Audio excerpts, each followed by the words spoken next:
नमस्कार प्रिय विद्यार्थियों, प्रोफेसर सब के डिजिटल प्लेटफॉर्म पर आप सभी का एक बार और स्वागत है गुप्तोत्तर काल की इस कक्षा में।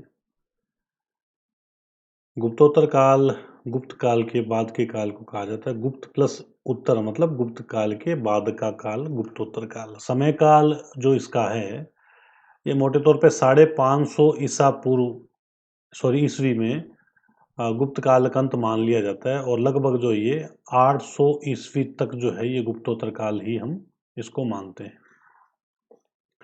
इसके पश्चात जो काल शुरू होता है ये 800 से लेके 1200 ईस्वी का काल है। इसको हम पूर्व मध्य काल कहते हैं। राजपूत काल भी इसको संज्ञा दी जा सकती है। तो शुरू करते हैं। गुप्तोत्तर काल में आप क्या क्या पढ़ेंगे? मौखरी वंश देखेंगे, उत्तर गुप्त शासक देखेंगे। गुप्तों के अंत के बाद उत्तर गुप्त शासक आए थे। मालवा का यशोधर्मन है, वर्धन वंश है जिसमें हर्षवर्धन का नाम आपने सुना होगा। फिर इस काल का प्रशासन, समाज, धर्म, अर्थव्यवस्था देखेंगे। कदम वंश देखेंगे, गंग वंश होगा, त्रिपक्षीय संघर्ष होगा और ये इस तरह से गुप्तोत्तर काल का अंत हो जाएगा। शुरू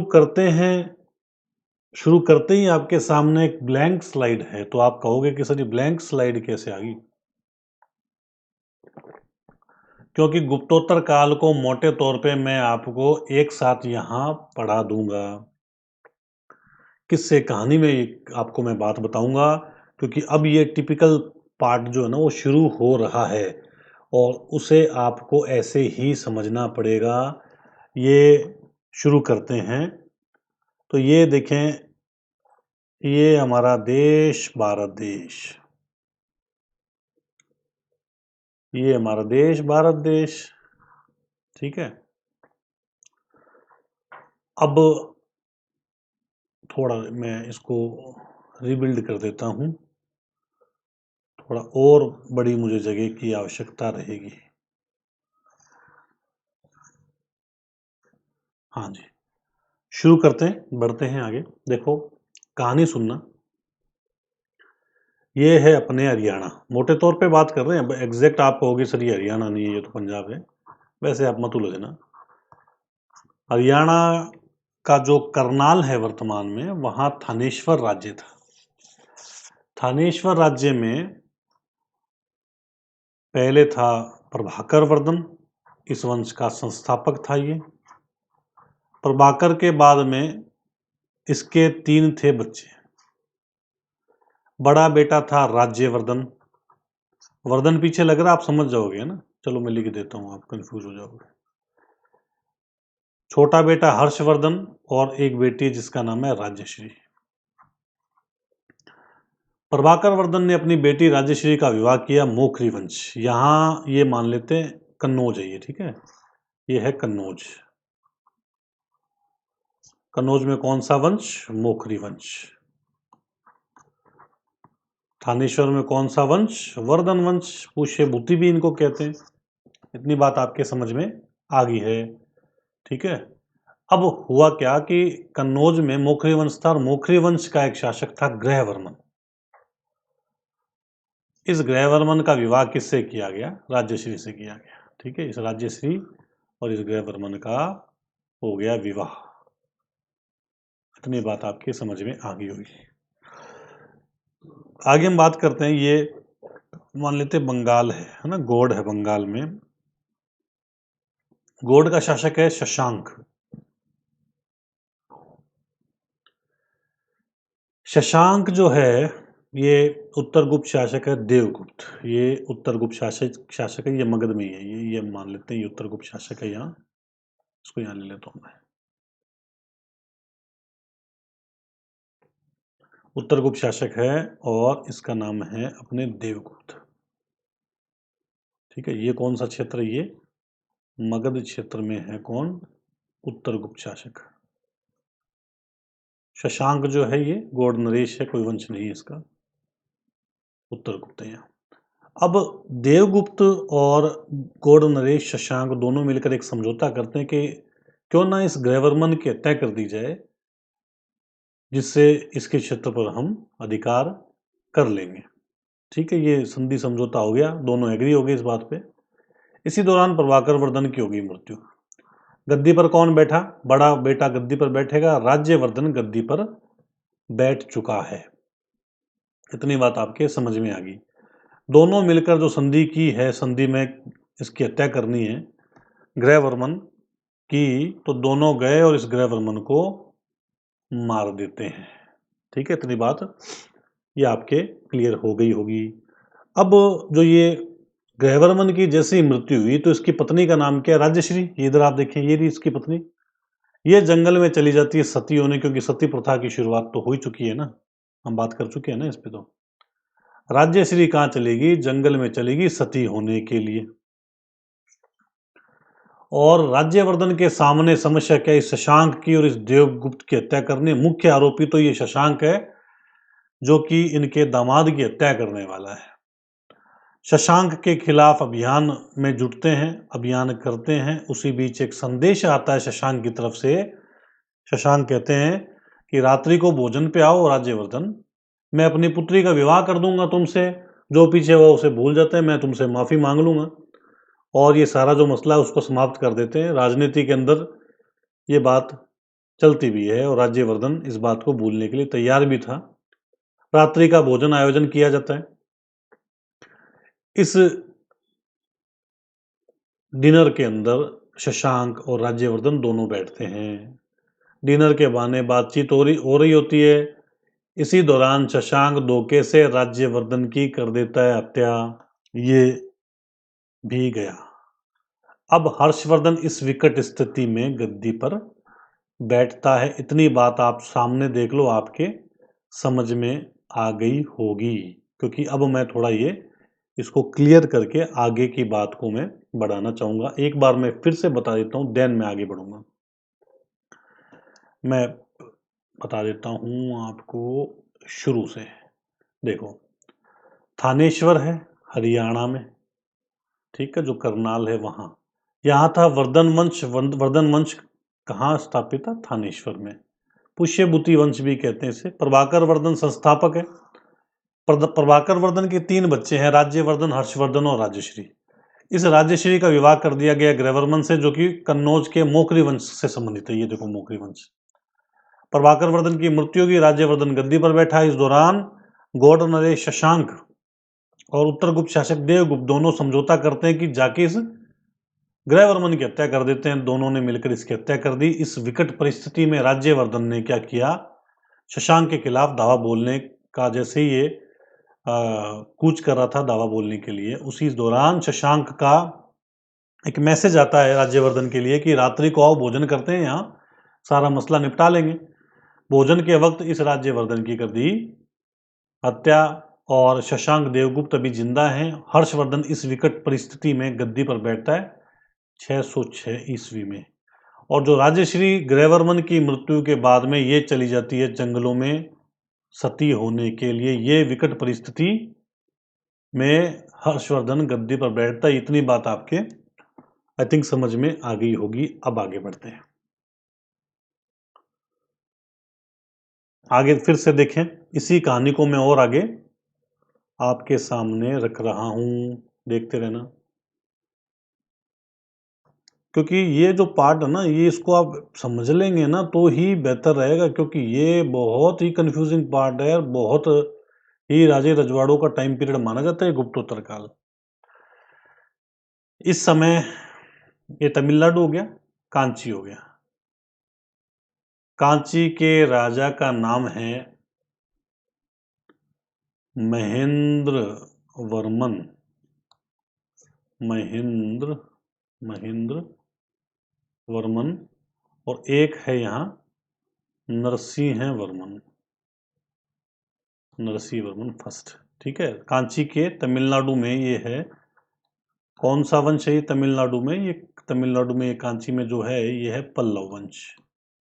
पल्लव वंश के 2 राजाओं के नाम बताए मैंने, महेंद्र वर्मन, नरसिंह वर्मन। पूरा वंश पढ़ेंगे तब 3-4 राजा और उनके बारे में और देख लेंगे। अभी तो 2 राजाओं के बारे में बता रहा हूं मैं।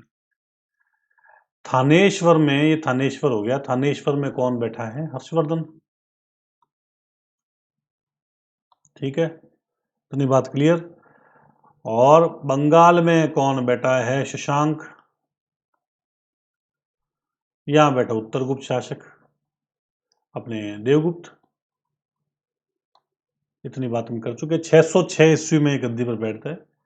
606 से लेके 641 ईस्वी तक ये 47 मतलब 41 साल तक ये गद्दी पर आसीन रहता है हर्षवर्धन। इसके समकालीन एक शासक है जो कि अपने महाराष्ट्र और कर्नाटक दोनों क्षेत्र इसके पास हैं, ये है चालुक्य। अब ये कौन से चालुक्य हैं? तो ये बादामी के चालुक्य, बादामी या वातापी के चालुक्य, वातापी भी इनको बोलते हैं। और यहाँ कौन सा शासक शासन कर रहा है? तो इसका नाम है पुलकेशिन द्वितीय, पुलकेशिन सेकंड। ठीक है, यहाँ शासन कर रहा है। अब देखो आगे की घटना। अब जो ये अपने हर्षवर्धन है, सबसे पहले तो इसे क्या करना है, इसकी जो बहन है ना राज्यश्री, वो जंगल में सती होने गई हुई है, इसको बचाना सबसे पहला काम इसका। और कन्नौज का जो क्षेत्र है वह भी अब कोई राजा है नहीं, क्योंकि ग्रहवर्मन की हत्या हो चुकी है। तो बंडी के कहने पर एक तो कन्नौज भी इनके पास आ गया है, मतलब वर्धन वंश के पास कन्नौज थानेश्वर दोनों आ गए। जंगल में गया, दिवाकर मित्र नामक कोई बौद्ध भिक्षु मिला इन्हें, हर्षवर्धन को, इसकी सहायता से अपनी बहन को बचा लिया। इसके प्रभाव में आकर हर्षवर्धन बन गया शिव। चूंकि ये बौद्ध था तो सॉरी ये बौद्ध है ना दिवाकर मित्र, इसके प्रभाव में आकर क्या बन गया, बौद्ध बन गया। यश बौद्ध बनने से पहले कुछ था क्या? बौद्ध बनने से पूर्व हर्षवर्धन शैव धर्म का अनुयायी था, जैसा कि बांसखेड़ा अभिलेख में ये जानकारी मिलती है। ठीक है, ध्यान रखना, बांसखेड़ा अभिलेख। इतनी बात आपके समझ में आ गई। आगे बढ़ते हैं। अब इसके सामने समस्या क्या है? बहन को बचा लिया, कन्नौज पर आधिपत्य कर लिया, सबसे बड़ा दुश्मन बैठा है गौड़ में। हर्षवर्धन ने कूच किया। हेनसांग कहता है इसके बारे में कि बहुत बड़ी सेना लेकर इसने बंगाल पर अभियान करना शुरू किया। और इतना भयंकर जो था इसके पास में सेना का, वो इतनी बड़ी सेना थी इसके पास में कि सेना के मात्र चलने से, सेना के मात्र दौड़ने से, मतलब घोड़े दौड़ रहे थे तो आसमान में धूल का जो है वो बादल बन गया था। हेनसांग इनके टाइम में आए थे, हर्षवर्धन के समय। और हर्षवर्धन अभियान से पहले कहते हैं कि अगर मैंने इसका यानी शशांक का सर्वनाश नहीं कर दिया ना, तो मैं पतंगे की भांति अपने आप को अग्नि में झोंक दूंगा। पतंगा क्या होता है? देखो सर्दियों में या बारिश के बाद में कुछ मच्छर जैसे हो जाते हैं ना, तो उनकी जो लाइफ होती है ना, वो मात्र जो है वो एक दिन की, एक रात की लाइफ होती है। सुबह आपको देखो, आप तो लाइट के नीचे मरे हुए मिलते हैं। तो वो एक्चुअली में करते क्या पतंगे, वो जैसे ही उनको रोशनी दिखती है ना, चाहे अग्नि है चाहे लाइट है, तो उसके प्रति अट्रैक्ट होते हैं और अग्नि में जाके अपनी जान झोंक देते हैं। तो उसी तरह से हर्षवर्धन कहता है कि उस पतंगे की भांति मैं अपनी जान दे दूंगा अगर मैंने इस शशांक को नहीं मारा। यद्यपि इसको मार भी नहीं पाया ये।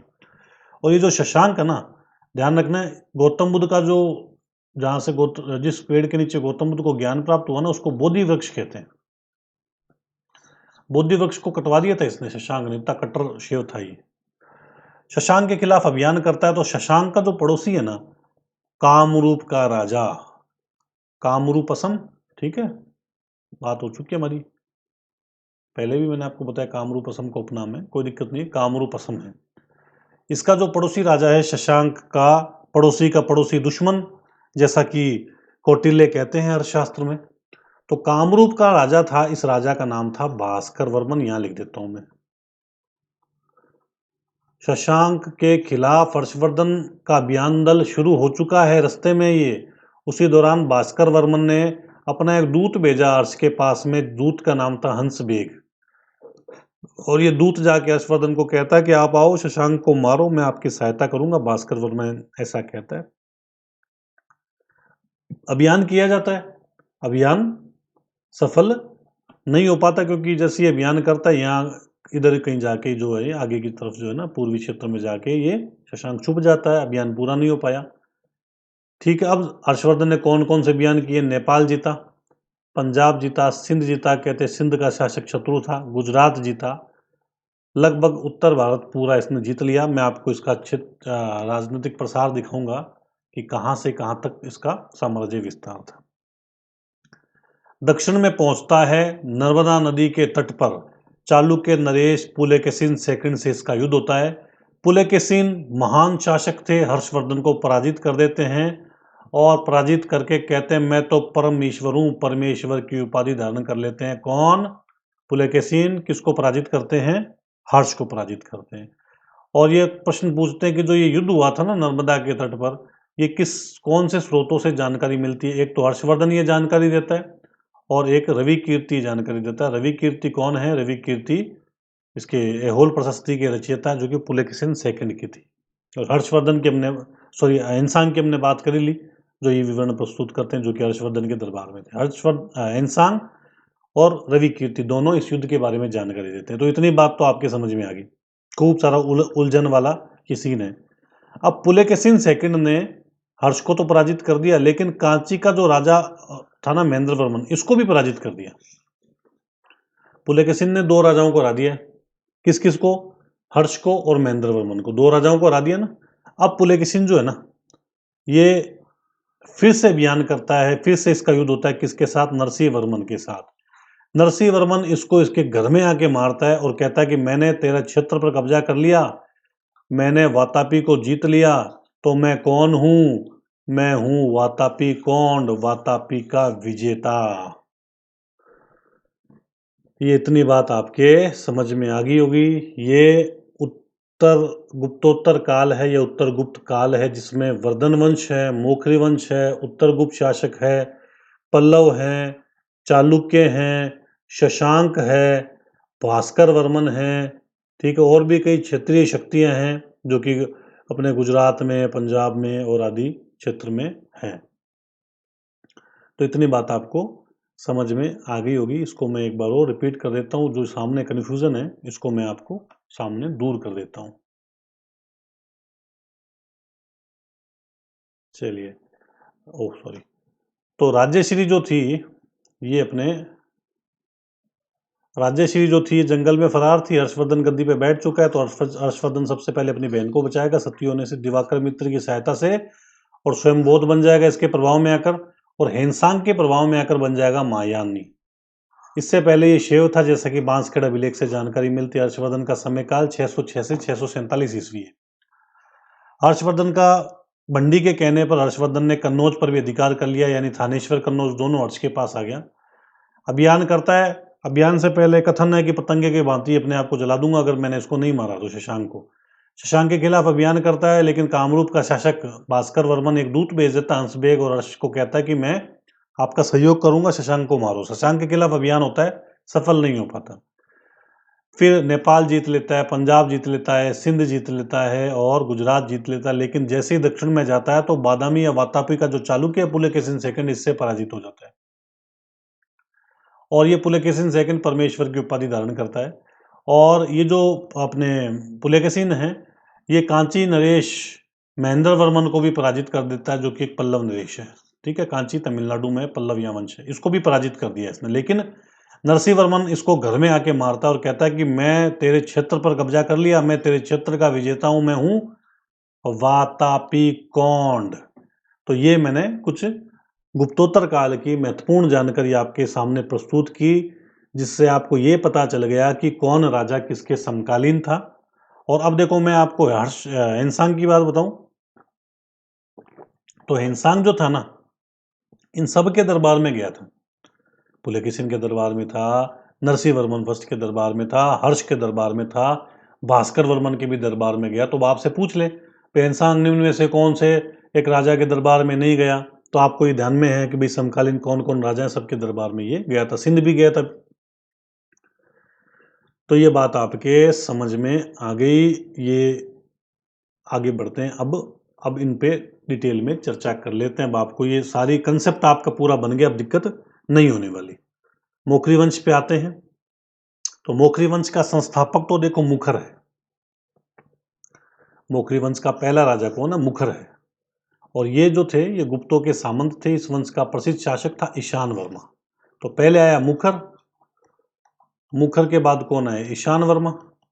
ईशान वर्मा जिसने मौर्यों को सामंत स्थिति से स्वतंत्र स्थिति में लाने का प्रयास किया। तो मुखर, मुखर के बाद ईशान वर्मा।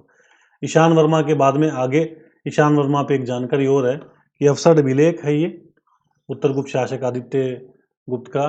तो उसमें ये जानकारी मिलती है कि कुमार गुप्त और ईशान वर्मा दोनों के बीच एक भयंकर युद्ध हुआ। युद्ध में कुमार गुप्त ने ईशान वर्मा को परास्त कर मगध को मौर्यों से छीन लिया था। मतलब मगध जो उत्तर गुप्त शासक थे उनके पास में ये क्षेत्र आ गया था। मगध के हाथ से निकल जाने के बाद मौर्यों का राज्य अब कन्नौज में आ गया। मैंने आपको बताया ना अभी कन्नौज का शासक था ग्रहवर्मन। तो पहले मगध फिर कन्नौज ये चले गए थे। तो आपने क्या देखा? पहले संस्थापक मुखर, फिर देखा ईशान वर्मा, कुमार गुप्त, इसका युद्ध हुआ और बाद में यह पराजित होकर कहाँ चला गया? कन्नौज। इसके बाद में आगे हम बात करें, ईशान वर्मा वैदिक धर्म का पोषक था। उसने समाज में वर्णाश्रम धर्म की प्रतिष्ठा की थी। वर्णाश्रम मतलब वर्ण और आश्रम, 4 वर्ण 4 आश्रम। इसने भी मिहिर कुल को पराजित किया था। ठीक है, जो मिहिर कुल हमने बात की थी, बालादित्य ने भी पराजित किया था। अवसर लेख में मोखरी सेना को हुण विजेता कहा गया है। सरवर्मन आया। तो पहले मुखर, मुखर के बाद में ईशान वर्मा, ईशान वर्मा के बाद में सरवर्मन, सरवर्मन के बाद में ग्रहवर्मन, जिसकी हम बात कर चुके हैं। तो आपको मुखर वैसे याद रह जाएगा, मौखरी का मुखर, ईशान वर्मा, सरवर्मन दो ही तो देखने। ग्रहवर्मन तो आपको पता ही है जिसका राजश्री से विवाह संबंध हुआ था। चलिए आगे देखते हैं। सरवर्मन उसका उत्तराधिकारी था। इसने संभवतः पुष्यवृत्तियों के साथ मिलकर हुणों को पराजित किया। पुष्यवृत्ति कौन? वर्धन वंश को ही तो पुष्यभूति कहते हैं। पुष्यमित्र तो अलग है, एक जाति है, और पुष्यभूति जो है ना, ये वर्धन वंश का ही अन्य नाम है। ग्रहवर्मन आ गया, अंतिम शासक था। इसका विवाह पुष्यभूति वंश के प्रभाकर वर्धन की बेटी से हो गया ना, बताया मैंने आपको, राजश्री। प्रभाकर वर्धन की बेटी थी और राज्यवर्धन और हर्षवर्धन की बहन थी। नाम क्या था? राज्यश्री। बात हो चुकी है, अब दिक्कत नहीं होगी। किंतु गौड़ शासक शशांक और उत्तर गुप्त शासक देवगुप्त के आक्रमण में उसकी मृत्यु हो गई थी। बताई मैंने आपको पहले बात, दोनों समझौता करके, अटैक करके अपराजित कर देते हैं अपने ग्रहवर्मन को। परंतु वर्धन वंश के राज्यवर्धन ने हस्तक्षेप कर देवगुप्त को तो पराजित कर दिया, अपने बहनोई की हत्या का बदला लिया, परंतु वह स्वयं शशांक के षड्यंत्र का शिकार हो गया। षड्यंत्र क्या था? भोजन पर बुलाया गया और वो सारी घटना मैंने आपको बताई और वह मारा गया। हर्षचरित के टीकाकार शंकर ने बताया कि शशांक ने राज्यवर्धन के साथ अपनी पुत्री के विवाह का प्रस्ताव रखा था। ठीक है, शशांक ने कहा भी मेरी बेटी से विवाह कर ले भाई, राज्यवर्धन रात्रि को भोजन पे आ जा। वह उसके प्रलोभन में भी आ गया तथा वार्ता के लिए अपनी सुरक्षा का ख्याल किए बिना शशांक के महल में चला गया, जहां भोज के अवसर पर गौड़ नरेश ने उसकी हत्या कर दी। इस तरह से प्रभाकर वर्धन की होगी हत्या, प्रभाकर वर्धन का अंत। हर्ष को कुंतल नामक अश्वारोही से अपने बड़े भाई राज्यवर्धन की शशांक द्वारा हत्या का समाचार प्राप्त हुआ। इसी विकट परिस्थिति में हर्षवर्धन का राज्यारोहण हुआ। गद्दी पर बैठा हर्षवर्धन 606 ईस्वी से 647 ईस्वी के मध्य।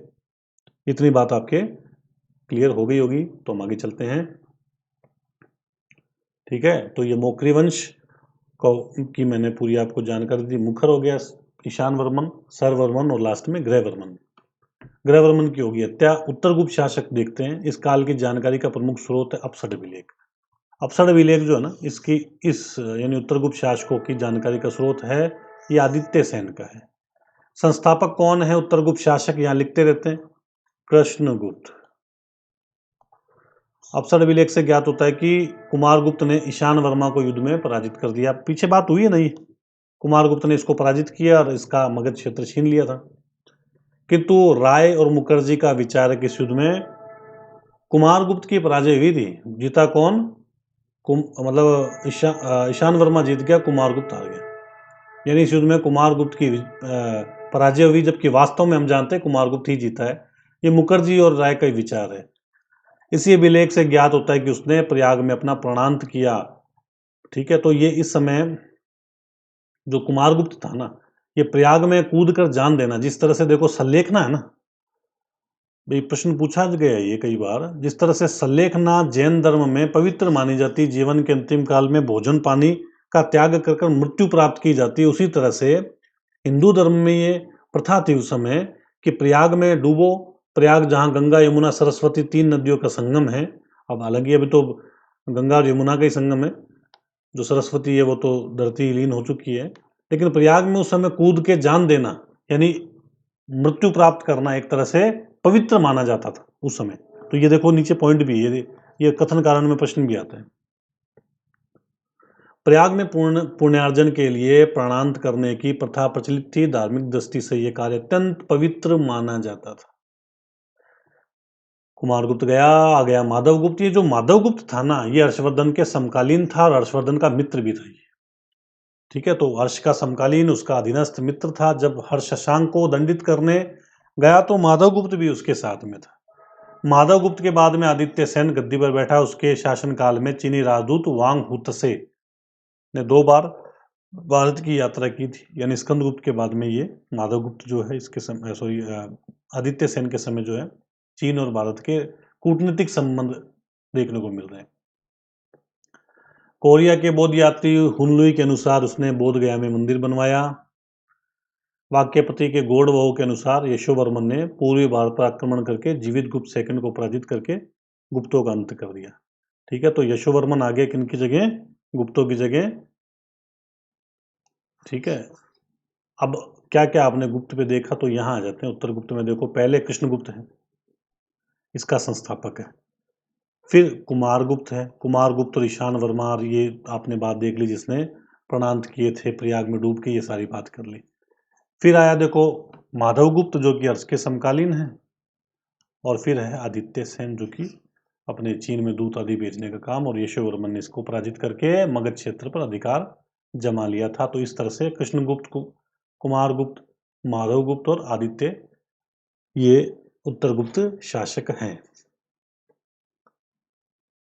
तो ये आराम से इसका नक्शा देखते हैं हम, कहाँ कौन था, कोई कन्फ्यूज़न नहीं रहेगी।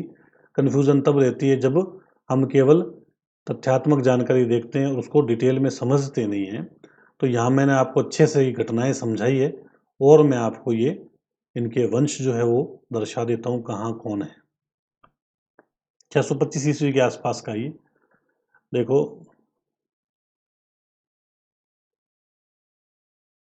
ये रे मोखरी। ठीक है, ये जो है ना, ये वाला क्षेत्र, ये देखो, ये सारा क्षेत्र किसका है? एम्पायर ऑफ हर्ष, हर्षवर्धन के पास में उत्तर भारत का क्षेत्र। ठीक है, मैंने बताया था ना, पंजाब भी जीता, सिंध भी जीता, तो सिंध का भी भाग है। ये रहा गौड़।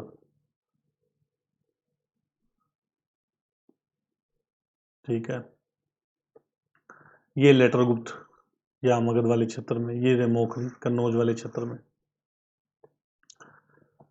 और ये कलिंग, ये ताम्रलिप्ति बंदरगाह है, ये वल्लभी है, वल्लभी। और यहाँ जो है ना मैत्रक वंश, यहाँ चालुक्य वंश हमने बात की थी, इसके समकालीन और युद्ध हुआ था नर्मदा के तट पे, है ना।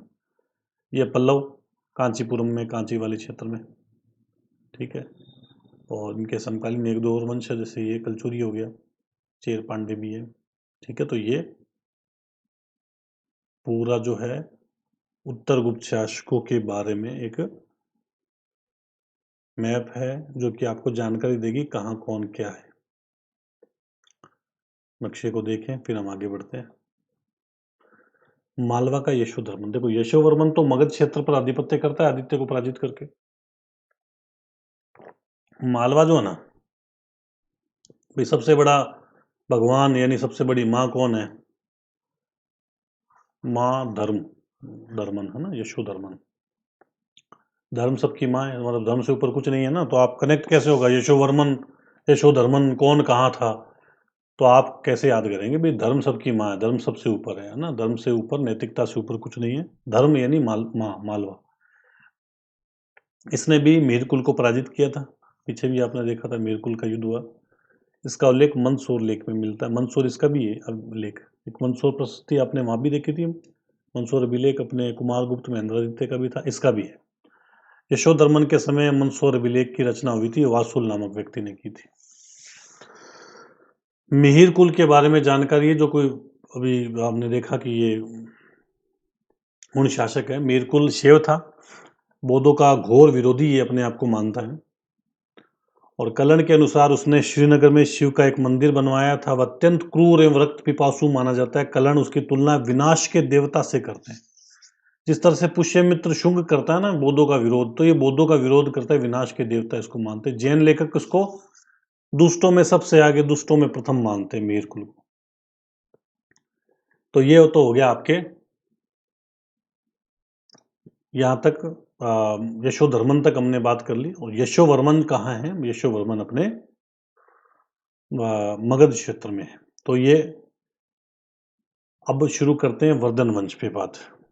वर्धन वंश पे काफ़ी बात हो चुकी है, इसको देख लेते हैं, कनेक्ट होती जाएगी बातें और रिपीट भी करते जाएंगे। दिल्ली और पंजाब के भूभाग पर बसा हुआ श्रीकंठ प्राचीन काल का अत्यंत समृद्धिशाली जनपद था। इसी जनपद का एक हिस्सा था जो कि थानेश्वर था, जो कि हरियाणा तक था। हरियाणा प्रांत के करनाल जिले में ये है। ये भी प्रश्न पूछा गया कि थानेश्वर कहाँ है? हरियाणा के करनाल में। बांसखेड़ा और मधुबन के लेख तथा सोनपत एवं नालंदा से प्राप्त अर्श की मोहरें कहती है कि नरवर्धन पहला शासक था।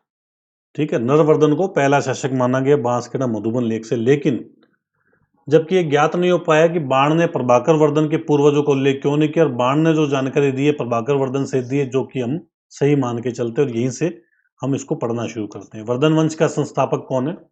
प्रभाकर वर्धन। इसको वर्धन वंश का संस्थापक मानना ज्यादा तर्क संगत है, ज्यादा लॉजिकल है। इसने कुछ उपाधियां धारण की, परम भट्टारक, महाराजाधिराज। कोई महत्वपूर्ण बात नहीं, सभी धारण करते हैं। महाराजाधिराज उपाधि देखो ये दर्शाती कि हो सकता है कि इसके पूर्वज किसी के सामंत होंगे।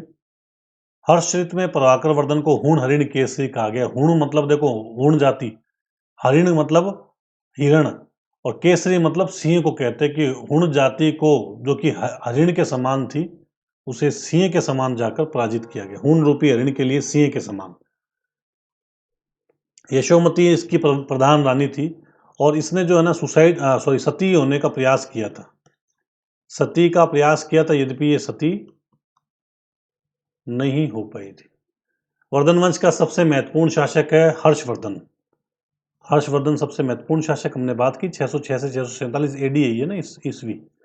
इसने परम भट्टारक, संकलोत्तरापतेश्वर, शीलादित्य, भारतीय हातिमी उपाधि धारण की। दो प्रश्न इनमें से ये पूछते हैं।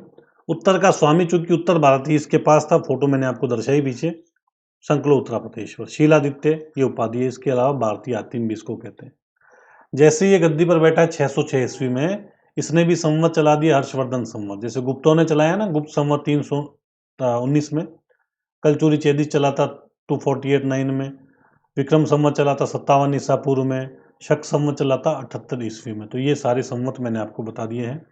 आगे हम बात करते हैं। हिंसांग ने हर्ष को कहा है कि हर्ष जो है फोशे जाति का है, मतलब वैश्य है हर्ष। आर्य मंजूश्री मूलकल्प एक महायान ग्रंथ है, इससे भी ये जानकारी मिलती है।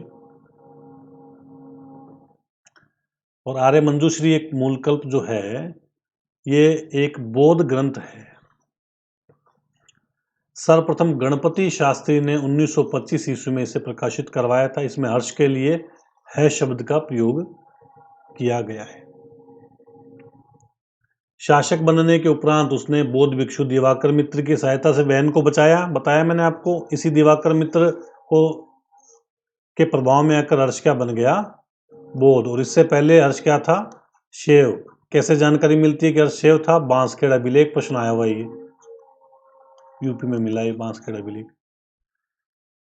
कन्नौज वापस लौटने पर कन्नौज के सरदारों में, जिसमें भंडी प्रमुख था, भंडी ने कहा कि कन्नौज पर कोई राजा तो है नहीं, कि हर्षवर्धन क्यों ना आप राजमुकुट ले लो कन्नौज का। ये स्वीकार भी कर लेता है। याद रखना, भंडी का नाम प्रश्न पूछा गया है कि हर्ष के एक मंत्री का नाम बताओ। भंडी। हर्ष का साम्राज्य फोटो में दिखा चुका हूं मैं, थानेश्वर से नर्मदा दक्षिण में, क्योंकि नर्मदा के तट पे पराजित हो गया था। उड़ीसा भी इसके पास था, वल्लभी गुजरात इसके पास था।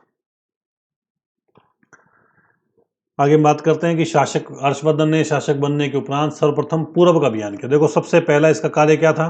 किसको मारना? शशांक को। तो पूर्व का अभियान किया। इस चरण के लिए प्रस्थान से पूर्व उसने कामरूप का शासक है भास्कर वर्मन, इससे भी संधि की थी। हंसवेग इससे मिला था, हम बात कर चुके हैं। पूर्वी अभियान की जानकारी, ये भी प्रश्न पूछा गया कि पूर्वी अभियान की जानकारी के स्रोत क्या है। हिंसांग है, आर्य मंजूश्री मूलकल्प है, जो कि शशांक के खिलाफ अभियान है ना, उसकी जानकारी के स्रोत है ये। आगे हम बात करते हैं।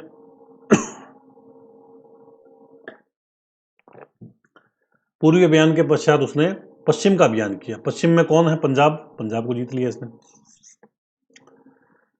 वल्लभी का राज्य आधुनिक गुजरात प्रांत में वल्लभी पर अभियान किया। यहाँ का राजा था ध्रुवसेन सेकंड, इसको पराजित किया।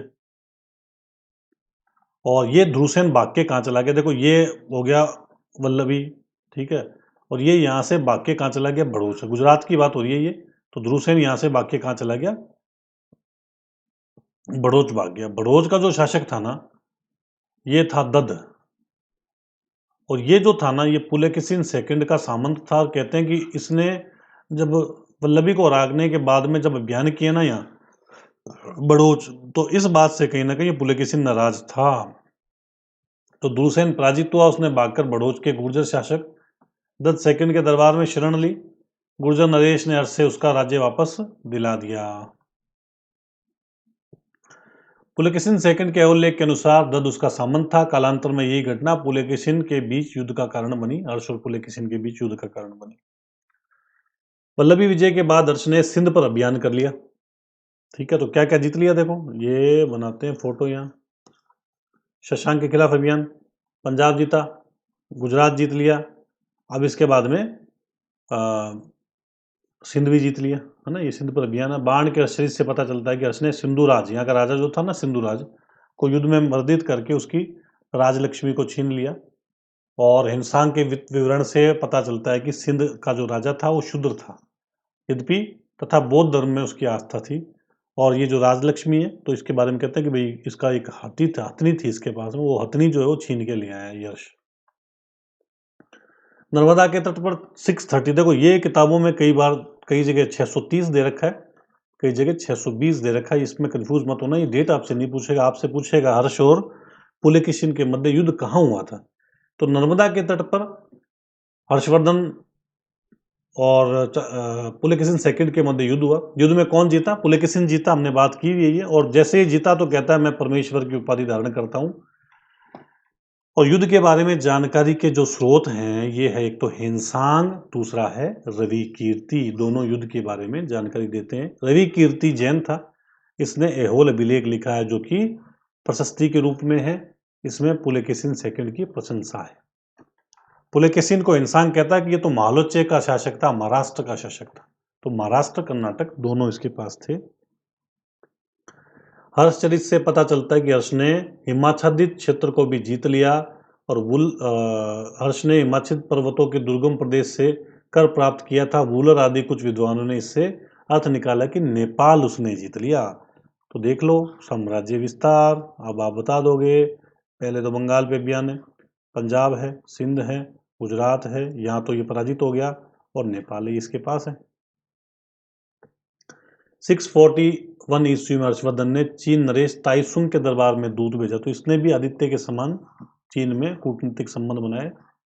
सबसे पहले स्कंदगुप्त दूत भेजने का कार्य करता है। इसके उत्तर में चीनी दूत भी उसके दरबार में आया। हर्षवर्धन के काल में हिंसांग आया था भारत में, और ये मैं आपको बता चुका हूँ, स्थल मार्ग से ही आया, स्थल मार्ग से ही वापस गया, और बौद्ध धर्म की शिक्षा प्राप्त करने ये आया था। हर्षवर्धन के बारे में कहते हैं कि हर्षवर्धन की जो आय है ना, हिंसांग कहता है आय ज़्यादा है, पैसा ज़्यादा है ना, तो आय तो 4 भागों में बटा है। आय 4 में, और दिन उसका 3 भागों में बटा है। जो आय 4 भागों में बटी है, इसमें एक तो राजा अपने लिए रखेगा, एक विद्वानों के लिए रखेगा, एक अधिकारियों के लिए रखेगा, और एक धार्मिक कार्यों के लिए रखेगा।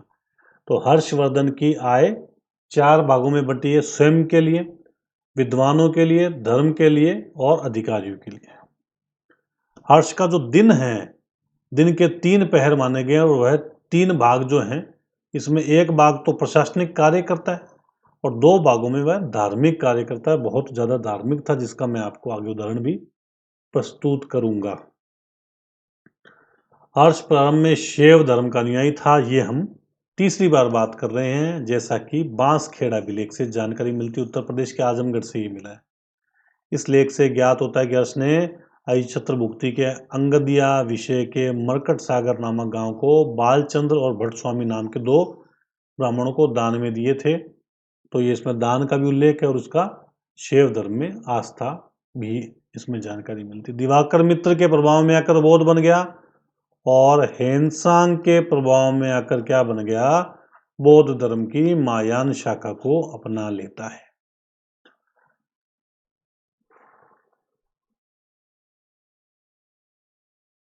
अब आगे हम देखते हैं कि हर्ष जो है ने नाटक लिखे। क्या नाटक हैं, बहुत इजी तरीके से याद हो जाएगा। पीएनआर नंबर होता है ना, पीएनआर याद कर लो। हर्ष ने 3 नाटक लिखे, प्रियदर्शिका, नागानंद और रत्नावली, ये 3 नाटक हर्ष ने लिखे। और कुछ कहते हैं कि हर्ष के नाटक नहीं है, ये तो धावक नामक कोई कवि है, उसके द्वारा लिखे गए नाटक है। अब इनका विवरण देख लेते हैं, ये कई बार प्रश्न पूछ लेते हैं। प्रियदर्शिका, बड़ा नाम 4 अंकों में बटा है, जिसमें वत्सराज उदयन याद आ गया। मैंने आपको महाजनपद काल में बताया, वत्स का राजा उदयन और मगध का राजा पाटलिपुत्र की स्थापना करने वाला उदयन। तो वत्स का राजा उदयन और प्रियदर्शिका, इन दोनों की प्रेम कथा है इसमें। तो प्रियदर्शिका में प्रियदर्शिका और वत्सराज उदयन की प्रेम कथा। रत्नावली में क्या है, ये एक नाटक है जिसमें वत्सराज उदयन है, ठीक है, उदयन है, और साथ में कौन है, उदयन तथा उसकी रानी है वासवदता। इसकी ये जो रानी वासवदता है उसकी फ्रेंड है नागरिका, इससे प्रेम प्रसंग है इसका। पहले में तो उदयन और प्रियदर्शिका का प्रेम प्रसंग है, दूसरे में उदयन और नागरिका का प्रेम प्रसंग है, जो कि रत्नावली में जानकारी मिलती है। नागानंद, इसमें बौद्ध धर्म से संबंधित जानकारी है। इसमें 5 अंक के इस नाटक में जिमुत वाहन नामक एक विद्याधर राजकुमार की आत्महत्या की कथा वर्णित है। तो ये तीनों की होगी जानकारी। दरबार में कौन कौन है हर्ष के, वो हम देख लेते हैं। हर्ष के दरबार में देखो, बाणभट्ट है जो कि हर्षचरित के रचनाकार हैं, जयसेन है, मयूर है, दिवाकर है। दिवाकर मित्र हमने बात की है। बाण ने देखो कौन कौन सी पुस्तकें लिखी, कादम्बरी, हर्षचरित, ये तो बहुत फेमस है। इसके अलावा पूर्व पीटिका, चंडी शतक, पार्वती परिण्य। मयूर ने सूर्य शतक, देखो चंडी शतक तो है इसकी अपने बाण की, और मयूर की है सूर्य शतक। मयूर आसमान में उड़ता है ना, सूर्य के आसपास तक जाता उड़ के, तो मयूर ने सूर्य शतक की रचना की हर्ष ने। अब देखो आपको ये पॉइंट याद करना है, बहुत इंपॉर्टेंट है। कन्नौज हर्ष के पास में बाद में आया है, पता आपको, तो कन्नौज में सभा एक ही बुलाई जाएगी। प्रयाग उसके पास में पहले से है। प्रयाग में देखो हर 6 साल या 12 साल में कुंभ का मेला जो भरता है ना, उसमें कभी प्रयाग में, कभी नासिक में, इस तरह से है ना, कभी उज्जैन में, इस तरह से 6-6 साल या 12-12 साल के अंतर से मेला भरता है ना। तो आपको तो ऐसे याद रखना है, हर 6 साल में प्रयाग में ये सभा आयोजित करता था, और 5वीं सभा के अंदर हेनसांग मौजूद था। तो हर्ष प्रयाग में प्रत्येक 5वें वर्ष में एक सभा आयोजित करता था, 5 वर्ष में आयोजित करता था, और 6ठे में ही उपस्थित था ना, थोड़ा इसको चेंज कर लेना। इसे महामोक्ष परिषद कहते थे। महामोक्ष परिषद इसको इसलिए कहते थे क्योंकि हर्ष कहता कि मुझे मोक्ष मिल गया, जितना भी था सब कुछ अपना दान कर दिया करता था। ये अपने कपड़े तक दान कर दिया करता था, और अपनी बहन राज्यश्री से दूसरे कपड़े प्राप्त करता था। ये कन्नौज सभा हुई। अब ये कन्नौज सभा क्यों की गई, आपको ऐसे समझना है, ये कन्नौज सभा बुलाई गई है क्योंकि हेनसांग से प्रभावित तो है ये, और ये कन्नौज सभा बुलाई गई। कहा गया कि इस सभा में सभी धर्म के लोग आए, चाहे वह हिंदू हो, चाहे जैन हो, चाहे बौद्ध हो, किसी भी धर्म के लोग यहाँ आए, और हेनसांग से ये मुकाबला करें, धर्म के बारे में, दर्शन के बारे में ये तर्क वितर्क करें। लेकिन ध्यान रखें ये बात, तर्क वितर्क तो होगा, लेकिन हेनसांग के सामने अगर किसी ने कोई भी आवाज निकाली, मतलब हेनसांग का विरोध नहीं करना है। अगर हेनसांग का किसी ने विरोध किया तो आपकी जिह्वा काट ली जाएगी। अर्थात हेनसांग को इसमें एक पक्षीय विजयी घोषित करना इस सभा का मुख्य उद्देश्य रखा गया था। तो कन्नौज सभा हर्ष द्वारा बुलाई गई। इस सभा में हर्ष के आकार की सोने की बुद्ध मूर्ति स्थापित की गई। इस सभा में महायान मत का एक पक्षीय प्रचार किया गया। इस सभा का अध्यक्ष हेनसांग को बनाया गया, हेनसांग को विजयी करार दिया गया। 647 में हर्ष की मृत्यु होगी। हर्ष के मित्र माधवगुप्त के उत्तराधिकारी आदित्य सेन ने मगध को शक्तिशाली बना लिया। अब हर्ष का तो अंत हो गया। हर्ष के अंत के बाद में 8वीं शताब्दी पे मगध क्षेत्र गौड़ प्रदेश के नियंत्रण में आ गया, परंतु ये स्थिति ज्यादा समय तक नहीं रही और यहाँ यशोवर्मन आ गया। ठीक है, मतलब जो हर्ष का जो क्षेत्र था वह यशोवर्मन, मगध भी यशोवर्मन के दिन आ गया और कन्नौज भी यशोवर्मन के दिन कुछ समय तक आ गया। यशोवर्मन कश्मीर के शासक ललितादित्य। अब यशोवर्मन की बात हो रही है कि यशोवर्मन कश्मीर का शासक था। ललितादित्य मुक्तापीठ इसके समकालीन, हम पढ़ेंगे आगे इसके बारे में, ललितादित्य के बारे में। तो इन दोनों ने एक समझौता किया कि क्यों ना मुसलमान जो इस समय भारत में अटैक कर रहे हैं, क्योंकि इस समय की एक महत्वपूर्ण घटना है अरबों का भारत में हमला करना और मुस्लिम सत्ता की स्थापना के एक कड़ी के रूप में ये था। अरबों ने जब भारत में हमला किया, फिर गजनी, गौरी और फिर ऐबक आदि आए भारत में, तो ललितादित्य और यशोवर्मन ने समझौता किया। समझौते में ये शर्त रखी गई कि अरबों को हम भारत में प्रवेश नहीं करने देंगे, किंतु दोनों के बीच में विवाद उत्पन्न हो गया। ये दोनों ही आपस में झगड़ पड़े। यशोवर्मन हार गया और ये ललितादित्य मुक्तापीठ जीत गया। राजतरंगिणी में दोनों के संघर्ष और दोनों के युद्ध के बारे में चर्चा मिलती है। यशोवर्मन के दरबार में कुछ विद्वान लोग हैं। यशोवर्मन के दरबार में कुछ विद्वान लोग हैं। ये कौन कौन है देखो। वाक्यपति, जिसने गोडवोह पुस्तक की रचना की, गोड का विजेता। एक तो वाक्यपति इनके दरबार में। गोडवोह ये पुस्तक काफी फेमस सुनी होगी आपने। बहुभूति ने मालती माधव उत्तर रामचरित महावीर चरित पुस्तक की रचना की। अब एक एक का विवरण देखते हैं। मालती माधव 10 अंकों का नाटक है। माधव मालती की कोई प्रणय कथा है इसमें। महावीर चरित में इसमें राम के विवाह से राज्याभिषेक तक की चर्चा है। उत्तर रामचरित इसमें रामायण के उत्तरकांड की चर्चा है। उत्तरकांड आपने देखा होगा रामायण में। तो जब राम जी विजय प्राप्त करके आ जाते हैं, रावण को पराजित करके आ जाते हैं, तो उसके बाद की जो घटना है, सीता माता को घर से निकाल दिया जाता है, लव कुश होते हैं, ये उत्तरकांड है। तो ये उत्तर रामचरित में जानकारी मिलती है। मूल रामायण में ये नहीं था, ध्यान रखें। और जो रामायण अभी आपने देखी भी होगी लॉकडाउन में दूरदर्शन पे, ये जो रामायण है ना, ये जो रामायण, उसमें ये जो लास्ट का जो एडिशन जोड़ा गया है ना उत्तर रामचरित, इसमें काफी विवाद भी हुआ था, क्योंकि ये मूल रामायण में ये बात नहीं दे रखी। अब हेनसांग का विवरण से हम अगले वीडियो में शुरू करेंगे, जो कि हर्ष के दरबार में आए थे। अभी के लिए इतना ही।